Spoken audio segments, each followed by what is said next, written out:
बहुत स्वागत है हमारे आज के इस सेशन में, जहां पे मैं तुषाकारी आप सभी के लिए चैप्टर नंबर 5 ऑर्गेनाइजिंग की केस स्टडीज लेकर आई हूं। ऑर्गेनाइजिंग चैप्टर की बात करें तो इसमें कुछ इंपॉर्टेंट टॉपिक्स है जिसमें से केस स्टडीज रिपीटेटिवली पूछे जा सकते हैं, जैसे कि डेलीगेशन एंड डिसेंट्रलाइजेशन है। जनरली बच्चों का ये एक ऐसा एरिया होता है जहाँ पे कंफ्यूजन बहुत ज्यादा होता है कि डेलीगेशन है कि डिसेंट्रलाइजेशन, ये समझ नहीं पाते।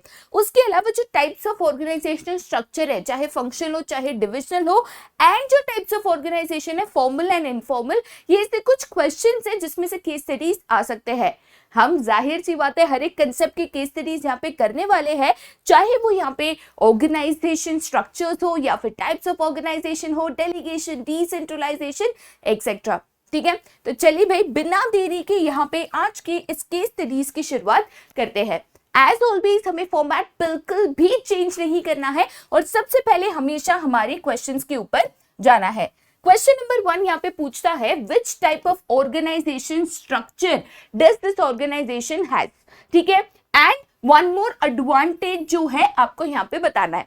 देखो भाई, ऑर्गेनाइजेशन स्ट्रक्चर कौन सा है, तो हमें दिमाग में पहले ही आ जाना चाहिए, या तो फंक्शनल होगा या तो डिविजनल होगा। ठीक है, दूसरा जब भी क्वेश्चन आता है नेम वन मोर एडवांटेज। ए वन मोर मतलब क्या कि इस क्वेश्चन में कुछ एडवांटेजेस गिवन है, उसके अलावा कोई और एक एडवांटेज बताइए। जब भी क्वेश्चन आता है नेम एनी एडवांटेज, तो भाई जो भी एडवांटेज आपको आता है बता दीजिए। बट वन मोर आता है तो क्वेश्चन में जो एडवांटेजेस है उसके अलावा आपको एडवांटेज बताना है, रिपीट नहीं करना है। ठीक है, चलिए तो हम हमारे क्वेश्चन के ऊपर सबसे पहले यहाँ पे जाते हैं। क्वेश्चन कहता है कि an organisation is working by clubbing similar related jobs under different departments. तो clubbing similar activities under different departments. ठीक है, टेक्निकली उनका एक एचआर डिपार्टमेंट है जो कि मार्केटिंग डिपार्टमेंट के डायरेक्ट टच में नहीं है।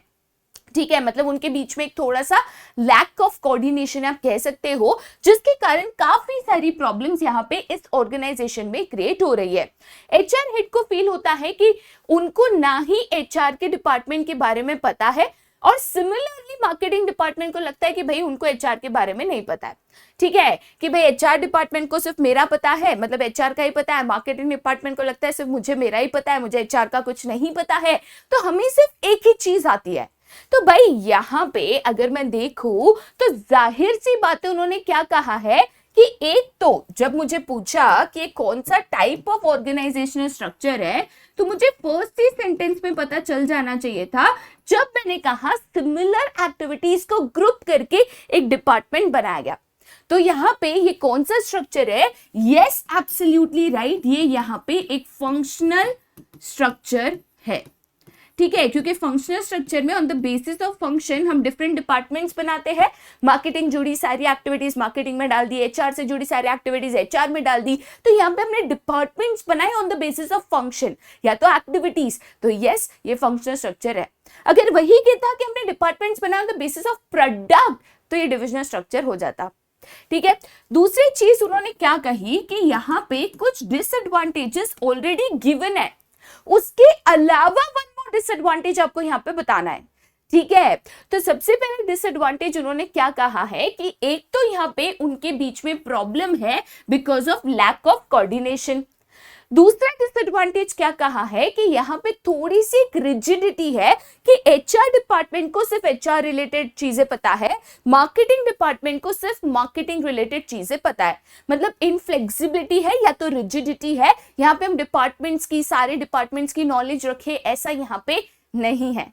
ठीक है, तो भाई इसके अलावा कोई भी दो डिसएडवांटेजेस जो है ऑफ फंक्शनल स्ट्रक्चर, जो इसके अलावा है वो आपको यहाँ पे बताना है। ठीक है, चलो भाई, तो इसके अलावा कौन से दो डिसएडवांटेजेस है जो हम यहाँ पे बता सकते हैं? जाहिर सी बात है कि यहाँ पे सबसे पहला डिसएडवांटेज जो आप बता सकते हो वो हो सकता है कॉन्फ्लिक्ट ऑफ इंटरेस्ट। ठीक है, जहां पे हर डिपार्टमेंट अपने टारगेट को पूरा करना, अपने फायदे को देखना, ये देखेगा। जैसे सेल्स डिपार्टमेंट बोलेगा कि भाई साहब मेरे को ना सेल्स बढ़ाने का है तो मेरे को डिस्काउंट देना है। फाइनेंस डिपार्टमेंट बोलेगा भाई डिस्काउंट नहीं दे सकते, हमारा रेवेन्यू कम हो जाएगा, हमारा प्रॉफिट यहाँ पे कम हो जाएगा। तो ये एक डिसएडवांटेज है जो कि गिवन है, उसके अलावा आप यहाँ पे लिख सकते हो। ठीक है, दूसरा जो डिसएडवांटेज आप लिख सकते हो वो है डिफिकल्टी इन फिक्सिंग अकाउंटेबिलिटी। भाई किसकी गलती है ना, ये पता करना यहाँ पे थोड़ा सा मुश्किल हो जाएगा। वो मैंने आपको बताया था ना, इसकी टोपी इसके सर मेरी गलती नहीं है, इसकी गलती है।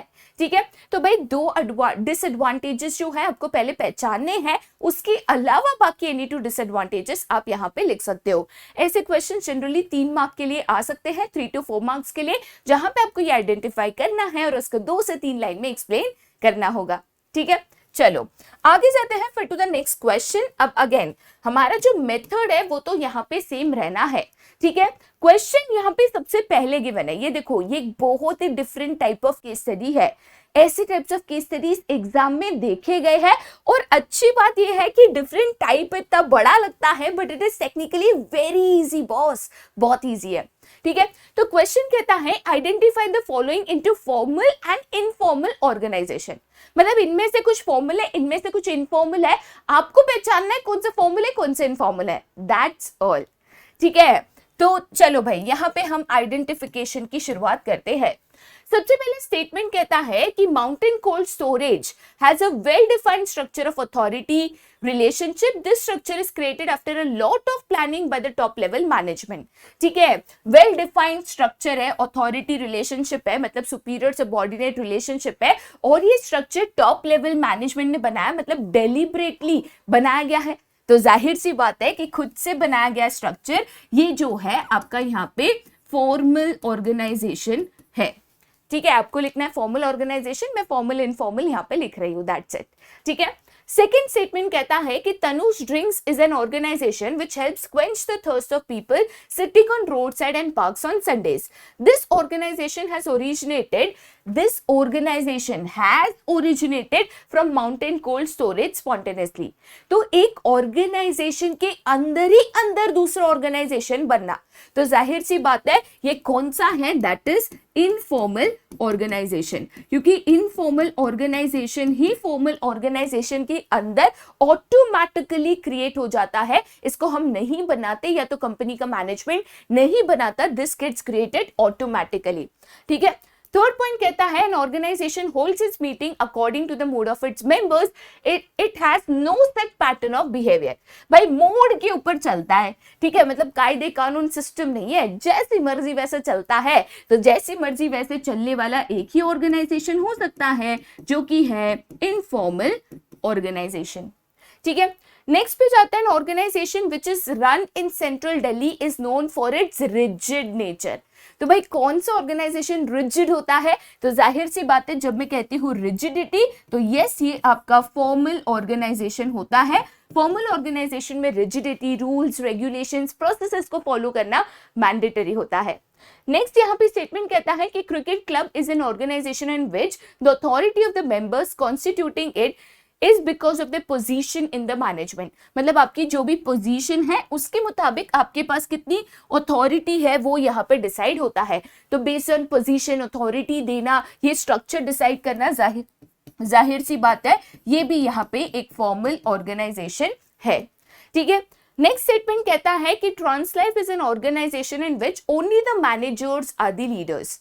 ठीक है, मतलब एक ऐसा ऑर्गेनाइजेशन है जहाँ पे जो मैनेजर है वही यहाँ पे लीडर है, राइट। तो अगेन जो मैनेजर है वही लीडर है, तो yes this is again an formal organisation, क्योंकि इनफॉर्मल ऑर्गेनाइजेशन में जिसकी पोजीशन ज्यादा है वही लीडर है, ऐसा कुछ नहीं होता है। इनफॉर्मल ऑर्गेनाइजेशन में सभी को एक तरीका माना जाता है एंड इसमें कोई भी लीडर बन सकता है irrespective of the job position. ठीक है, तो यहाँ पे हमने आइडेंटिफाई किया इनटू फॉर्मल एंड इनफॉर्मल। तो ऐसे स्टेटमेंट्स आ सकते हैं जहां पे आपको इसको फॉर्मल इनफॉर्मल में बस आइडेंटिफाई करना है। ठीक है, वैसे ही फंक्शनल डिविजनल के लिए भी आ सकता है।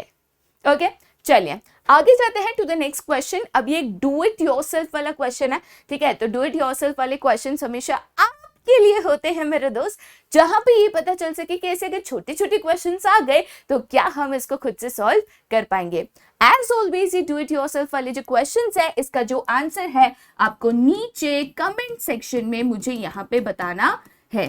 ठीक है, तो जो भी बेटा यहाँ पे आंसर है नीचे कमेंट करके आपको मुझे ये आंसर्स बताने हैं, और जाहिर सी बात है जो भी आंसर्स यहाँ पे करेक्ट होंगे दिशा मैम करेगी इसका थम्स अप। ठीक है, चलो आगे जाते हैं then to the next question. अब देखिए क्वेश्चन क्या पूछा गया है, which function of management is highlighted about, identify the 2 steps of this function indicated. मतलब यहाँ पे बेसिकली 5 फंक्शंस ऑफ मैनेजमेंट है, planning, organising, staffing, directing, controlling. तो उनमें से कौन सा फंक्शन यहाँ पे दिखाई दे रहा है, पहले तो बॉस वो बता दो। उसके बाद उसके जो प्रोसेस होते हैं उसके 2 स्टेप्स भी है, वो स्टेप्स भी तो बता दीजिए। ठीक है, तो बेसिकली 2 चीजें आपको करनी है, फंक्शन आइडेंटिफाई करना है, देन उसके जो 2 स्टेप्स गिवन है वो भी आपको यहाँ पे लिखना है। क्वेश्चन कहता है कि कंपनी जिसका नाम है माही साइकिल्स, उसने डिसाइड किया कि वो एक नई ब्रांच मिडिल ईस्ट में खोलेगी। अब ये कंपनी ने रिकॉग्नाइज किया कि उनके पास जो amount of work to be done है, मतलब बेसिकली हमें काम कितना करना होगा, तो उन्होंने जब उसका कैलकुलेशन किया तो उनको पता चला कि उनको करीबन 25,000 घंटे का काम है। ठीक है, एंड साथ ही साथ इस काम को उन्होंने डिवाइड किया into number of hours for different operations, मतलब कौन से काम में कितना समय लगेगा ये भी उन्होंने डिवाइड किया, तो टोटल आवर्स भी बताए और कौन से काम में कितना समय लगेगा ये भी बताया। अब इनका सबसे बड़ा चैलेंज ये है कि उनको काफी मेथोडिकली, मतलब आप कह सकते हो responsibility of the recognised amount of work जो है वो यहाँ पे डिफरेंट इंडिविजुअल्स को यहाँ पे अलोकेट करना होगा, और वो भी उनकी कैपेबिलिटीज के ऊपर। मतलब काम क्या है, कितना है, कहाँ पे क्या काम है, ये तो कर लिया। अब उनके सामने चैलेंज ये है कि काम जब आपको अलोकेट करना होगा कि भाई किसको क्या काम दे, किसको कितना काम दे, तो अलोकेशन के वक्त उनको हर एक व्यक्ति को देखकर, परख कर, उनकी कैपेबिलिटी को देखकर ये काम यहाँ पे अलोकेट करना होगा। ठीक है, तो सबसे पहले भाई यहाँ पे फंक्शन कौन सा है, तो जाहिर सी बात है जब हम यहाँ पे आइडेंटिफिकेशन ऑफ वर्क कहते हैं, डिवीजन ऑफ वर्क कहते हैं, तो जाहिर सी बात है यस, यहाँ पे हम जो फंक्शन की बात कर रहे हैं वो है हमारा फंक्शन ऑफ ऑर्गेनाइजिंग। ठीक है, तो सबसे पहले क्वेश्चन का जवाब हम यहाँ पे दे देंगे कि कौन सा फंक्शन है, तो यस यहाँ पे हम फंक्शन ऑफ ऑर्गेनाइजिंग की बात कर रहे हैं। ठीक है, अब ऑर्गेनाइजिंग के बेटा 2 स्टेप्स जो है वो यहाँ पे आपको दिख रहे हैं। ठीक है, यहाँ पे फंक्शन ऑफ ऑर्गेनाइजिंग जो आपको दिख रहा है उसके 2 स्टेप्स भी यहाँ पे आपको दिख रहे हैं। ठीक है, तो सबसे पहले उन्होंने काम को आइडेंटिफाई किया एंड देन उन्होंने क्या क्या डिपार्टमेंट में कितना काम है वो उन्होंने डिवाइड किया। तो जाहिर सी बात है भाई सबसे पहला स्टेप जो आपको यहाँ पे दिख रहा है that is identification and division of work. ठीक है, अब दूसरे स्टेप की बेटा अगर मैं बात करूं तो जो आपका दूसरा स्टेप है, जो उनके सामने सबसे बड़ा चैलेंज बन के आया है कि जो भी उन्होंने काम बेटा यहाँ पे आइडेंटिफाई करा है, अब इस काम का चैलेंज ये है कि मुझे लोगों की कैपेबिलिटी के मुताबिक, ठीक है, मुझे लोगों की कैपेबिलिटी के मुताबिक किसको क्या काम देना है ये सोचना है। तो जाहिर सी बात है मैं कौन से सेकेंड स्टेप की बात कर रही हूं, तो that is assignment of duties. ठीक है, तो बेसिकली 2 चीजों की मैंने बात की, एक तो मैंने क्या क्या काम है उसको आइडेंटिफाई किया, किधर क्या काम है वो मैंने देखा, उसके बाद किसको क्या काम देना है इसके बारे में मैंने सोचा, काम देते वक्त सबकी कैपेबिलिटी देखनी है ये भी मैंने ध्यान में रखा, that is assignment of duties. अब जाहिर सी बात है इनको 2 से 3 लाइन में आपको एक्सप्लेन करना होगा। ठीक है, चलो भाई आगे जाते हैं फिर टू द नेक्स्ट क्वेश्चन। अब नेक्स्ट क्वेश्चन की अगर बात करें, बहुत ही सिंपल सा यहाँ पे क्वेश्चन है। क्वेश्चन अगर देखोगे तो वो कहता है which concept of management is discussed in the above case. ठीक है, name 2 importance of this concept, मतलब कंसेप्ट पहचानना है और उसका कोई भी 2 इंपॉर्टेंस आपको बताना है। देखो नेम 2 इंपॉर्टेंस बोला है, ऐसे नहीं बोला है अदर देन दिस, मतलब इसमें जो गिवन है उसके अलावा बताओ, नहीं, 2 इंपॉर्टेंस मतलब आउट ऑफ ऑल जो भी 2 इंपॉर्टेंस आपको लगता है कि आपको याद है, अच्छे से एक्सप्लेन कर सकोगे बता देना बॉस, बट पहले कंसेप्ट तो आइडेंटिफाई कर ले। ठीक है, चलो भाई क्वेश्चन के ऊपर जाते हैं। क्वेश्चन कहता है कि कामना is a bright young management trainee After 6 months of testing by her organization, she is given charge of her office as an assistant manager. मतलब कामना को बेसिकली यहाँ पे असिस्टेंट मैनेजर की पोस्ट दी गई है. उसने अपनी जॉब की यहाँ पे शुरुआत की बहुत ज्यादा एंथुजियाज्म के साथ. नई नई नौकरी होती है तो सब एकदम ऐसे मोटिवेटेड, एकदम ऐसे जोश में होता है, ठीक है, बाद में भी होता है बट ऐसा नहीं है, बट नए नए में तो सभी लोग होता है ना. तो एकदम जोश में उसने अपने जॉब की यहाँ पे शुरुआत की. पर बाद में धीरे धीरे उसको पता चला कि भाई ऐसा पॉसिबल ही नहीं है कि सारा काम जो है वो खुद ही करे बिना अपने काम को किसी और के साथ बांटे. मतलब हर काम मैं करूं, हर काम मैं करूं, हर काम मैं करूं, ये हमेशा पॉसिबल नहीं हो पाएगा. तो यहाँ पे उसने क्या किया, उसने अपने लिए एक सेक्रेटरी को हायर किया जो कि उससे ऑर्डर्स लेती है, सो दैट उसका यहाँ पे जो बर्डन है वो रिड्यूस हो जाए एंड वो अपने प्रायोरिटी चीजों पे, जो ज्यादा इंपॉर्टेंट वाला काम है ना, उसके ऊपर फोकस कर सके. तो ये बर्डन कम करना, ठीक है, सो दैट मैनेजर्स अपने इंपॉर्टेंट काम के ऊपर फोकस कर सके, ये तो एक ही कंसेप्ट करके देता है. अरे वाह, दिमाग में तो कंसेप्ट आ भी गया, क्या बात है बॉस. चलो ठीक है. तो एनीवे यस, यहाँ पे आपके दिमाग में जो कंसेप्ट आया है इट इज एब्सोल्युटली राइट. यहाँ पे ये है द कंसेप्ट ऑफ डेलीगेशन. ठीक है. अब बच्चे बोलेंगे मैम हमारे दिमाग में तो डिसेंट्रलाइजेशन भी आया था. देखो बेटा, डिसेंट्रलाइजेशन जब भी होता है, जब यहाँ पे डिस्ट्रीब्यूशन ऑफ अथॉरिटी होती है, डाउनवर्ड डिस्ट्रीब्यूशन होता है, तो ऐसे केस में पूरे ऑर्गेनाइजेशन लेवल पे होता है. यहाँ पे हमने बस एक व्यक्ति कामना की बात की जो अपने काम को अकेले कर पाए, सब पॉसिबल नहीं था, तो उसने अपने काम को यहाँ पे शेयर करने के लिए एक सेक्रेटरी हायर किया. पूरे ऑर्गेनाइजेशन में हमने पहले से स्ट्रक्चर बनाया, देन हमने अथॉरिटी डिस्ट्रीब्यूट करी, ऐसा तो हमने नहीं करा है. ठीक है. तो यहाँ पे हमने बिकॉज एक ही व्यक्ति की बात करी है. Yes, this is the concept of delegation. अब जाहिर सी बात है सेकंड क्वेश्चन का आंसर आपको यहाँ पे बताना है. कोई भी two importance of the concept of delegation आपको बताना है. ठीक है. जैसे सबसे पहला इंपोर्टेंस आप लिख सकते हो, reduces the workload of managers. ठीक है. एंड दूसरा इंपॉर्टेंस आप चाहो तो यहाँ पे लिख सकते हो, मोटिवेट्स द एम्प्लॉयज. बेटा एनी टू इंपॉर्टेंस लिखो, जरूरी नहीं है यही दो लिखो, एनी टू आप यहाँ पे लिख सकते हो. ठीक है. चलो भाई आगे जाते हैं फिर टू द नेक्स्ट. ओके. अब ये क्वेश्चन है ना बहुत ही बड़ा क्वेश्चन है, राइट. तो इसको दो पार्ट में इसलिए डिवाइड किया गया है. तो पहले हम उसके मेन क्वेश्चंस को पढ़ लेते हैं, देन बड़ी लंबी चौड़ी जो केस स्टडी गिवन है ना उसके ऊपर जाता है. ओके. ऐसे क्वेश्चंस ऑब्वियसली बात है 6 मार्क क्वेश्चंस आ सकते हैं, तो ये लंबे चौड़े क्वेश्चन भी भाई केस स्टडी के फॉर्म में आ सकते हैं. बट जनरली जितने लंबे क्वेश्चन होते हैं ना उतने डिटेल होते हैं और उतना उनको आसान होता है बहुत सॉल्व करना. ठीक है. चलो यहाँ पे क्वेश्चन के ऊपर सबसे पहले जाते हैं. तो क्वेश्चन क्या कहता है, पहला क्वेश्चन है, in the above case which concept of management has been related in the first paragraph of the case. मतलब पहले पैराग्राफ में आपको एक कंसेप्ट ऑफ मैनेजमेंट मिल जाएगा, उसको पहचानो. ठीक है. सेकेंड क्वेश्चन है, which two advantages of this concept have been highlighted in the above case. मतलब दो एडवांटेजेस लिखने नहीं है, इधर ऑलरेडी गिवन है, वो पहचानने हैं. ठीक है. नेक्स्ट क्वेश्चन है, which two elements of delegation have been highlighted in the second paragraph. मतलब सेकेंड पैराग्राफ में दो एलिमेंट्स भी है, वैसे एलिमेंट्स ऑफ डेलीगेशन 3 ही है. आरा याद है. ठीक है. तो that is authority, responsibility as well as क्या क्या, यस, अकाउंटेबिलिटी. ठीक है. तो अथॉरिटी, रिस्पॉन्सिबिलिटी, अकाउंटेबिलिटी में से 3 में से 2 एलिमेंट्स ऑलरेडी गिवन है, वो आपको पहचानना है. ठीक है. तो चलो भाई सबसे पहले हम यहाँ पे केस की शुरुआत करते हैं. ओके.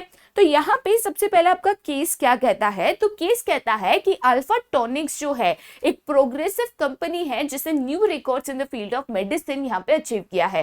रिसेंटली कंपनी ने डिसाइड किया to go for a major shift in policy decision by handing over the decision making authority to the lower most level. ठीक है. For this, the company went for a thorough planning. Within 4 months, the positive result of this major policy decision was recognizable. The employees felt a lot of development in their skills of taking first step to manage things on their own. Some major newspapers also covered this development.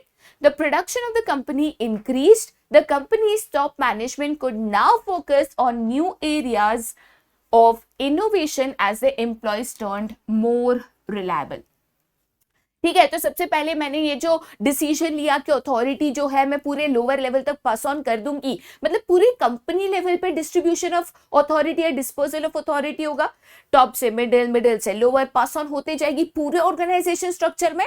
तो भाई जब मैं कहती हूँ कि authority जो है पूरे ऑर्गेनाइजेशन स्ट्रक्चर में यहाँ पे पास ऑन होते जाएगी, तो जाहिर सी बात है यहाँ पे तक मैं बात कर रही हूँ किस कंसेप्ट की, तो अब आप सही हो, यहां पे मैं बात कर रही हूं द कंसेप्ट ऑफ डिसेंट्रलाइजेशन की। ठीक है, और जाहिर सी बात है डिसेंट्रलाइजेशन के दो इंपॉर्टेंस जो है मुझे यहाँ पे ऑलरेडी गिवन है।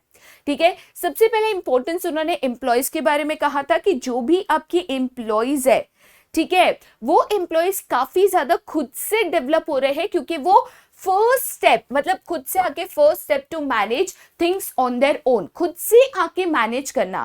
तो एक तरीके से मैं कह सकती हूं कि कौन सा इंपॉर्टेंस है, तो पहला इंपॉर्टेंस जो है that is develops initiative among the employees. ठीक है, मतलब एम्प्लॉयज खुद से इनिशिएटिव लेते हैं, खुद से आगे आके काम करने की कोशिश करते हैं, राइट। सेकेंड इंपॉर्टेंस की अगर बात करूं तो वो भी उन्होंने बताया है कि जो अभी टॉप मैनेजमेंट है, ठीक है, जो भी कंपनी का टॉप मैनेजमेंट है वो खुद अभी अपने काम के ऊपर फोकस कर सकता है, क्योंकि एम्प्लॉयज अभी रिलायबल हो गए हैं, एम्प्लॉयज अभी अपना काम खुद देख पा रहे हैं, चीजों को खुद से मैनेज कर पा रहे हैं। मतलब एक तरीके से मैं कह सकती हूं कि it develops managerial talent for the future. मतलब ये लोग अभी अच्छे से चीजों को मैनेज कर पा रहे हैं, तो धीरे धीरे कल उठ के इनको भी मैनेजमेंट पोजीशंस पे लाने का आप यहाँ पे सोच सकते हो। ठीक है, साथ ही साथ आप लिख सकते हो कि जो भी मैनेजर्स है they can focus on more important task. Okay, चलिए अब यहाँ पे थर्ड क्वेश्चन है जिसका आपको आंसर देना है। उन्होंने कहा है कि सेकेंड पैराग्राफ में 2 एलिमेंट्स ऑफ डेलीगेशन है जो आपको पहचान कर हमें बताने हैं। तो अभी हम जा रहे हैं इस क्वेश्चन के सेकेंड पैराग्राफ पे। सेकेंड पैराग्राफ कहता है कि one day it so happened that the company's manufacturing branch in south could not fulfill even half of its production target, and the operation management manager was held answerable for the assigned target. He was called in the office. When he was questioned, it was found that his right to command the workers was insufficient. Right to command, ठीक है, was insufficient and it should have been more to create results. The management decided to listen to him and he was given more power. ठीक है, so when he went to the shop floor, he told the workers that the standard of behavior of the workers should come from the official rules and procedures. अब मैं जब answerable, more power, right to command ये जो keywords है highlight कर रही हूँ, तो अभी तक तो आपने भाई दोनों कंसेप्ट ऑफ डेलीगेशन पहचान ही लिए होंगे। ठीक है, जाहिर सी बात है जब भी मैं कहती हूँ आंसरेबिलिटी, ठीक है, कि भाई अगर आपको दिया गया काम आपने नहीं पूरा किया तो आपको जवाब देना पड़ेगा, आपको आंसर देना पड़ेगा। तो कौन सा कंसेप्ट है आंसरेबिलिटी, तो yes this is the element of accountability. ठीक है, एंड जो पावर है, डिसीजन मेकिंग पावर है, उसको हम क्या कहते हैं बेटा, तो that is the element of authority. तो ये 2 एलिमेंट्स ऑफ डेलीगेशन है आउट ऑफ द 3 जो यहाँ पे सेकंड पैराग्राफ में हाईलाइटेड थे। अब जाहिर सी बात है इनको आपको 2 से 3 लाइन में एक्सप्लेन करना एग्जाम में होगा। ठीक है, चलिए आगे जाते बेटा फिर टू द नेक्स्ट क्वेश्चन। अब देखिए क्वेश्चन क्या कहता है कि which concept of management is violated here, मतलब कौन सा कंसेप्ट ऑफ मैनेजमेंट यहाँ पे नहीं फॉलो हुआ है ये आपको बताना है। ठीक है, क्वेश्चन कहता है कि mister Manoj is an efficient manager working in a multinational company and he is fond of completing all his work by himself, मतलब सारा काम मैं खुद से ही करूंगा। ठीक है, as a human being he is very good and supportive, and due to this he doesn't want to put burden of work on others. Sometimes he is so much involved in doing different types of works in the office that he even misses the priority areas. सारा काम खुद से करूंगा, किसी और को अपना काम नहीं दूंगा, किसी और के ऊपर अपना काम नहीं डालूंगा। राइट तो मतलब यहाँ पे भाई सबको पता है कि कौन सा कंसेप्ट ऑफ मैनेजमेंट है जो मिस्टर मनोज नहीं फॉलो कर रहे हैं, जिसकी वजह से वो अपने प्रायोरिटी एरियाज को मिस कर रहे हैं। Yes, this is the concept of delegation. अगर आप अपने काम को डेलीगेट अपने सबऑर्डिनेट्स को नहीं करते, सारा काम खुद से करने जाते हो, तो काफी बार जो प्रायोरिटी इंपॉर्टेंट टास्क है वो आप मिस कर जाते हो और छोटी छोटी चीज करने में बस व्यस्त रह जाते हो। ठीक है, आगे जाते हैं फिर टू द नेक्स्ट क्वेश्चन। अब देखिए बेटा, नेक्स्ट क्वेश्चन यहाँ पे क्या पूछा गया है।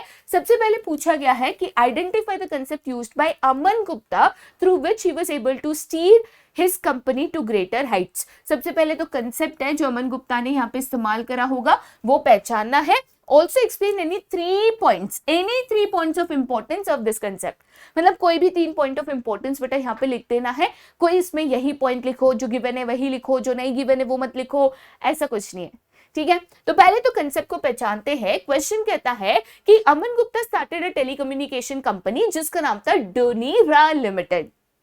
ठीक है, to manufacture economical mobile phones for the Indian rural market with 15 employees। मतलब 15 एम्प्लॉयज थे जिनके साथ उन्होंने कंपनी की शुरुआत करी। कंपनी यहाँ पे अफोर्डेबल मोबाइल फोन्स बनाती थी जो रूरल एरियाज में बेचा जाए। The company did very well in its initial year and as the product was good and marketed well, the demand of its products went up। To increase production, the company decided to recruit additional employees। Sameer Gupta who was earlier taking, sorry ये समीर नहीं होना चाहिए भाई साहब, ये अमन होना चाहिए। ठीक है, Aman Gupta who was earlier taking all the decisions for the company had to selectively disperse the authority। He believed that subordinates are competent, capable and resourceful and can assume responsibility for effective implementation of their decision। These paid off and the company was not only able to increase its production but also expanded its product reach। मतलब यहाँ पे कहने का मतलब क्या है कि पहले कंपनी छोटे लेवल पे काम कर रही थी, अब कंपनी धीरे धीरे धीरे धीरे बड़ी होते गई। जैसे बड़ी होते गई तो पहले जो अमन है वो सारे डिसीजंस खुद से ले रहे थे, अब उनको पता चला कि पॉसिबल नहीं हो पाएगा तो उन्होंने सिलेक्टिव डिस्पोजल ऑफ अथॉरिटी यहाँ पे करा। ठीक है, तो भाई जाहिर सी बात है यहाँ पे कौन सा कंसेप्ट ऑफ मैनेजमेंट, यहाँ पे कौन सा कंसेप्ट ऑफ मैनेजमेंट यहाँ पे हाईलाइटेड है। ठीक है, तो मैं यहां पे कह सकती हूं कि yes, and that is decentralisation. ठीक है, अब जाहिर सी बात है कि आपने कंसेप्ट को यहाँ पे पहचान लिया है। तो सेकंड क्वेश्चन कह रहा था कि एनी 3 इंपॉर्टेंस आपको बताना है। तो एनी 3 इंपॉर्टेंस ऑफ किसका बताना होगा, डिसेंट्रलाइजेशन का। ठीक है, तो आप यहाँ पे एनी 3 इंपॉर्टेंस लिख सकते हो। जैसे आप सबसे पहला लिख सकते हो develops managerial talent for future. ठीक है, देन आप लिख सकते हो facilitates growth, quick decision making. उसके अलावा डेवलप्स इनिशिएटिव अमॉन्ग सबऑर्डिनेट्स। ऐसे कई जो इंपॉर्टेंस के पॉइंट्स है या सिग्निफिकेंस के पॉइंट्स है उसमें से एनी 3 भाई साहब आपको लिखना है और यहाँ पे एक्सप्लेन करना होगा। ठीक है, चलिए भाई आगे जाते हैं फिर टू द नेक्स्ट क्वेश्चन। अब अगेन ये एक 6 मार्क क्वेश्चन है जो कि इस तरीके के लेंथ के आ सकते हैं। जाहिर सी बात है 6 मार्क्स क्वेश्चन में मल्टीपल सब क्वेश्चंस यहाँ पे पूछे जाते हैं। तो यहाँ पे 1 नहीं, 2 नहीं, 3 नहीं, 4 क्वेश्चंस पूछे गए हैं। ठीक है, सबसे पहला क्वेश्चन कहता है identify and state the type of organisation mention in the above paragraph. भाई 2 ही टाइप ऑफ ऑर्गेनाइजेशन हो सकता है, फॉर्मल या इनफॉर्मल, वो सबसे पहले पहचानना है। ठीक है, सेकंड क्वेश्चन कहता है state 1 feature of the concept identified as mention in the above paragraph. मतलब जो भी टाइप पहचाना उसका एक फीचर बता दो। What was the purpose behind the formulation of rules for the employees that restricted the personal communication with the employees of the other departments. मतलब ये पर्पस बता दो। ठीक है, और 2 values violated by mister Raghav. मतलब 2 ऐसे वैल्यूज है जो मिस्टर राघव ने नहीं माने हैं या नहीं फॉलो किए हैं, वो आपको बताना है। तो सबसे पहले भाई केस देख लो और केस देखकर एक एक क्वेश्चन को पहले आंसर करो। ठीक है, क्वेश्चन कहता है कि शान स्पाइसेस लिमिटेड ये different type of food spices जैसे राजमा मसाला, छोले मसाला, आलू पराठा मसाला एक्सेट्रा यहाँ पे बनाता है। मिस्टर राघव जिस कंपनी के ओनर है, उन्होंने डिफरेंट डिपार्टमेंट जैसे production, purchase, marketing, finance, HR ऐसे डिफरेंट डिपार्टमेंट्स बनाए हैं। इस कंपनी में टोटल 30 एम्प्लॉयज है जो कि इस ऑर्गेनाइजेशन में काम कर रहे हैं। प्लानिंग सबसे इंपॉर्टेंट है इस कंपनी के लिए और मिस्टर राघव हमेशा बिलीव करते हैं कि इफेक्टिव प्लानिंग से यहाँ पे ऑर्गेनाइजेशन की गोल्स आसानी से अचीव हो सकते हैं। So in order to make employees work on objectives, उन्होंने इंस्ट्रक्शन इशू किया कि during working hours only official matters will be discussed. ठीक है, सिर्फ काम की बातें करो, सिर्फ काम की बातें करो, इधर उधर की बातें मत करो। ये तो भाई जब मैं कहती हूँ सिर्फ काम की बातें करो तो सबसे पहले कौन सा टाइप ऑफ ऑर्गेनाइजेशन है ये तो आपने इधर ही इधर आइडेंटिफाई कर लिया ना। यस, तो जब मैं कहती हूं कि सिर्फ काम की बातें होगी, सिर्फ कंपनी के गोल्स ऑब्जेक्टिव्स के ऊपर फोकस होगा, तो yes, this is a formal organization. ठीक है, अब सेकेंड क्वेश्चन में बोला था कि जो भी ऑर्गेनाइजेशन पहचाना ना, उसका कोई भी एक फीचर यहां पे लिख दो। ठीक है, तो कोई भी एक फीचर बोला तो आप any one of the features लिख सकते हो। जैसे आप कह सकते हो कि created intentionally by the management। ठीक है, या तो आप लिख सकते हो डेवलप्स superior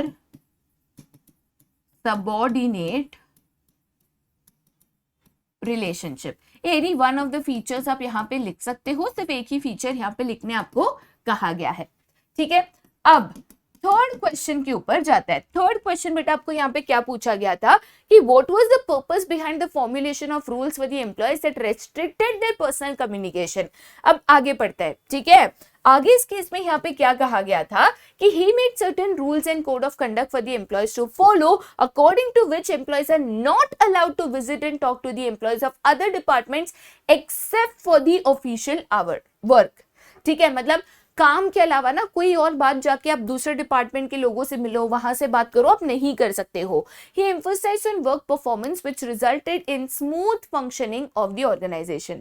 राइट, तो यहाँ पे उन्होंने क्या कहा है? उन्होंने कहा है कि बेसिकली क्वेश्चन ये पूछ रहा है कि ये जो रूल्स बनाए ये क्यों बनाए, क्यों एम्प्लॉयज को यहाँ पे दूसरे डिपार्टमेंट्स के साथ बातचीत करने से रोका। ठीक है, तो बातचीत करने से के लिए इसीलिए यहां पे रोका गया बिकॉज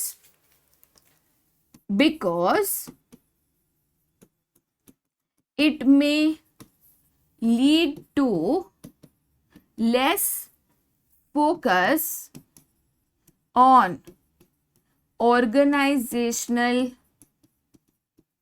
ऑब्जेक्टिव्स। ठीक है, देखो भाई मेरी कोई एम्प्लॉय से दुश्मनी नहीं थी, मैंने उनको मना किया कि दूसरे डिपार्टमेंट्स में जाके इधर उधर की बातें नहीं करने की, क्योंकि मैं चाहती थी कि सारे एम्प्लॉय सिर्फ ऑर्गेनाइजेशनल ऑब्जेक्टिव के ऊपर फोकस करें, इधर उधर की चीजों पे फोकस ना करें और हम ऑर्गेनाइजेशनल ऑब्जेक्टिव्स को यहाँ पे बहुत ही आसानी से अचीव कर सके। ठीक है, चलो अब जाते हैं टू द लास्ट क्वेश्चन जो आपको यहाँ पे पूछा गया है। लास्ट क्वेश्चन क्या कहता है कि स्टेट 2 वैल्यूज जो कि मिस्टर राघव ने यहाँ पे वॉयलेट की है, एनी 2 वैल्यूज जो उन्होंने यहाँ पे वॉयलेट करी है। ठीक है, तो सबसे पहली वैल्यू जो उन्होंने वॉयलेट करी है, आप कह सकते हो looking for the welfare of others. ठीक है, सेकेंड आप लिख सकते हो lack of thinking about employees, या आप लिख सकते हो एम्प्लॉयज सेटिस्फैक्शन। ठीक है, मतलब एक तो उन्होंने एम्प्लॉयज के बारे में सोचा नहीं, उनके सेटिस्फैक्शन के बारे में सोचा नहीं, प्लस उन्होंने दूसरों के वेलफेयर के बारे में नहीं सोचा कि भाई उनका भी एक साइकोलॉजिकल सेटिस्फैक्शन है, उनका भी कोई रिक्वायरमेंट है, ये चीजें उन्होंने यहाँ पे नहीं दिखी। वैल्यूज का एक सबसे बेस्ट पार्ट यही होता है कि इसको आप अपने तरीके से लिख सकते हो, इसका कोई भी डेफिनेट आंसर नहीं होता। ठीक है, चलो भाई आगे जाते हैं फिर to the next and the last question of the day. अब यहाँ पे भी आप देख सकते हो कि 2 सब क्वेश्चंस यहाँ पे पूछे गए हैं। सबसे पहला सब क्वेश्चन कहता है कि suggest how the organization can overcome the problem face by it, मतलब एक प्रॉब्लम है वो कैसे सॉल्व किया जाए वो आपको बताना है, and 2 benefit of the given suggestion आपको बताना है कि भाई आपने सजेशन दिया उसका क्या फायदा है, क्यों ये सजेशन मानना चाहिए। ठीक है, क्वेश्चन कहता है कि companies manufacturing washing machine, there is a well defined system of jobs with a clear and definite authority, responsibility and accountability, but people are not allowed to interact beyond their official defined roles. As a result, the company is not able to adapt to the changing business environment. The workforce is also not motivated due to lack of social interaction. The company is facing problem of procedural delays and inadequate recognition of creative talent. तो basically company systematic है, बहुत ज्यादा system के हिसाब से चलती है, जिसकी वजह से लोगों की जो साइकोलॉजिकल नीड्स है, जो मोटिवेशन है, वो यहाँ पे पूरा नहीं हो पा रहा। बिकॉज हम बहुत ज्यादा प्रोसेस फॉलो करते हैं, डीले इन डिसीजन मेकिंग यहाँ पे हो रहा है। तो जाहिर सी बात है इस कंपनी में सबसे पहला सोल्यूशन क्या है, तो कंपनी सिर्फ और सिर्फ बेटा यहाँ पे एक फॉर्मल ऑर्गेनाइजेशन को फॉलो कर रही है। तो सबसे पहला जो सोल्यूशन या प्रॉब्लम का सोल्यूशन कंपनी को आप जो देना चाहोगे वो है the company should include informal organization to solve its problems। ठीक है, तो अगर ये कंपनी यहाँ पे इनफॉर्मल ऑर्गेनाइजेशन को क्रिएट कर देगी तो उसकी जो आधी प्रॉब्लम्स है वो यहीं पे सॉल्व हो जाएगी। ठीक है, अब दूसरा यहाँ पे जो क्वेश्चन है वो कहा गया है कि जो भी सोल्यूशन आपने दिया उसके यहाँ पे बेसिकली 2 बेनिफिट्स आपको यहाँ पे बताना है।